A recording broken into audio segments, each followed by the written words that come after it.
বাবু, কোচবিহারে রাজবংশী ভোটের ক্ষেত্রে অন্যতম গুরুত্বপূর্ণ ফ্যাক্টর হচ্ছে অনন্ত মহারাজ।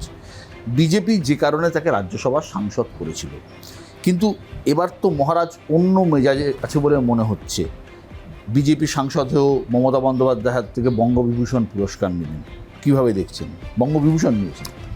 দেখুন, এখানে অন্য কোনোভাবে দেখার কিছু নেই। অনন্ত মহারাজ উনি নিশ্চিতভাবে আমাদের সমাজের একটা বড় শ্রেণীকে উনি একত্রিত করে রাখতে পেরেছেন এবং নিশ্চিতভাবে আমরা ওনাকে সম্মান দিয়েছি। আমাদের দলের পক্ষ থেকে আমরা রাজ্যসভায় পাঠিয়েছি এবং তার পরবর্তী সময় দেখুন, এখানে কাউকে আমরা মনে করি কাউকে রাজ্যসভায় পাঠানো বা কাউকে আমাদের দলের থেকে সম্মান প্রদান করার পরবর্তী সময় আমাদের এক্সপেকটেশন থাকতেই পারে যে তিনি আমাদের হয়ে সাপোর্ট করবে, কিন্তু তারও তো ব্যক্তিগত মতামত থাকতে পারে, তারও তো বিভিন্ন ধরনের রাজনৈতিক এক্সপেকটেশন থাকতে পারে, যেটা ফুলফিল না হলে পরে সে নিশ্চিতভাবে তার এবং তার যারা অনুগামী তাদের ভালোর জন্য ভাবতেই পারে। এটা রাজনীতিতে সব কিছু সম্ভব হয়। এক্ষেত্রে তাকে যদি কেউ দোষ দেয়, আমি বলবো সেটা ভুল করছে। তার প্রতি যদি কেউ আঙ্গুল ওঠায়, আমি বলবো যে সেটা ভুল করছে। আপনি কোনো দোষ দেখছেন? নিশ্চিতভাবে কোনো দোষের এখানে কিছু নেই। মহারাজ কি এবার আদৌ বিজেপির দিকে আছেন?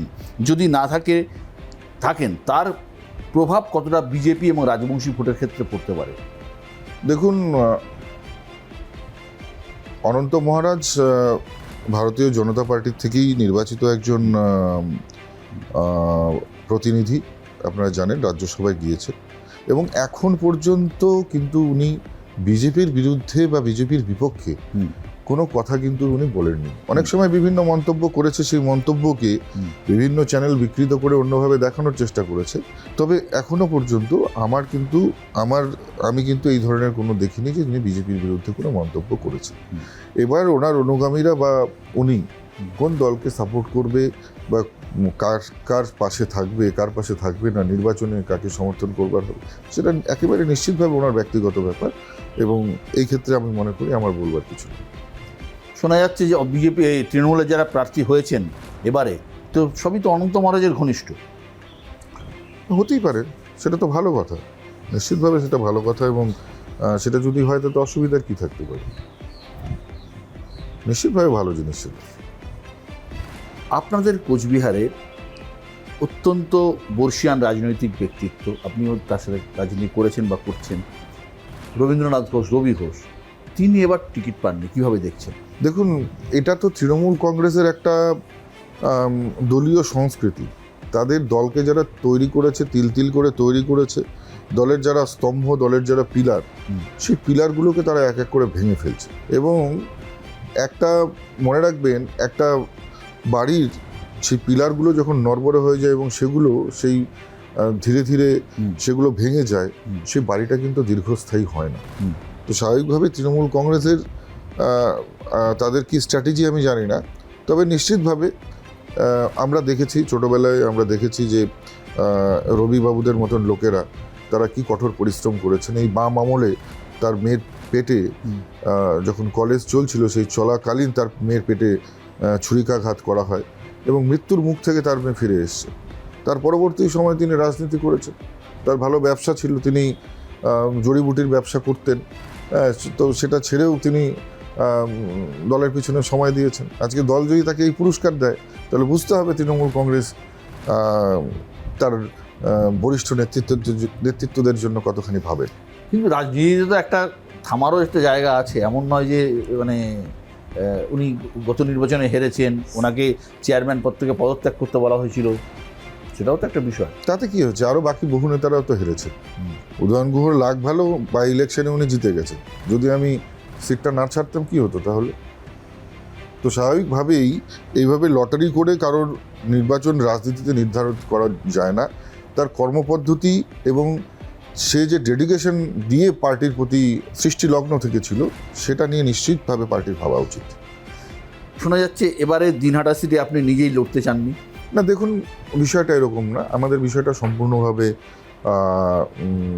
এটা দল ডিসাইড করে এবং সম্পূর্ণভাবেই আমরা দলের যা সিদ্ধান্ত সেই সিদ্ধান্তই মেনে নিই। নির্বাচনের লড়া বা না লড়া সেটা আমাদের কিন্তু একেবারে দলীয়ভাবে সেন্ট্রালাইজডভাবে দিল্লি থেকে সেটা সিদ্ধান্ত নেওয়া হয় এবং সেই সিদ্ধান্ত বিভিন্ন অ্যানালাইজ, বিভিন্ন স্ট্র্যাটেজি সব কিছুকে দেখেই বিষয়গুলোকে স্থির করা হয়। তো স্বাভাবিকভাবেই দল যেটা ভাববে সেটা নিশ্চয়ই দলের ভালোর জন্য ভাববে, আমাদের প্রত্যেকের ভালোর জন্য ভাববে। সেই অ্যানালিসিস, সেই স্ট্র্যাটেজি করেই কি আপনি এবার মাথা ভাঙায়? না, দেখুন, এরকম কোনো বিষয় নেই। দল যেখানে দেবে, দল যদি কালকে বলে আমাকে যে কোনো কর্মীর বাড়ির সামনে পাহারাদার হয়ে দাঁড়িয়ে থাকতে, সেটাতেও আমার কোনো আপত্তি নেই। নির্বাচনেই সবসময় যে নির্বাচনী রাজনীতির মধ্যেও থাকতে হবে এরকম কোনো বিষয় নয়। দল যদি বলে নির্বাচনী রাজনীতি থাকতে হবে, সেটাকে মাথা পেতে নেব। তো সব কিছুই ডিপেন্ড করছে দলীয় নেতৃত্বদের নির্দেশের উপরে এবং তারা যে পথ দেখাবে সেই পথে। আপনি তো মাথা ভাঙা এবার ক্যান্ডিডেট, মাথা ভাঙা সিটটা তো অত্যন্ত পজিটিভ সিট আপনার কাছে। প্রত্যেকটা সিটই পজিটিভ সিট, এমন কোনো সিট নেই যেটা নেগেটিভ। প্রত্যেকটা সিটই পজিটিভ এবং প্রত্যেকটা সিটকে পজিটিভ করে নিতে হয়। আপনি পজিটিভ করে নেবেন?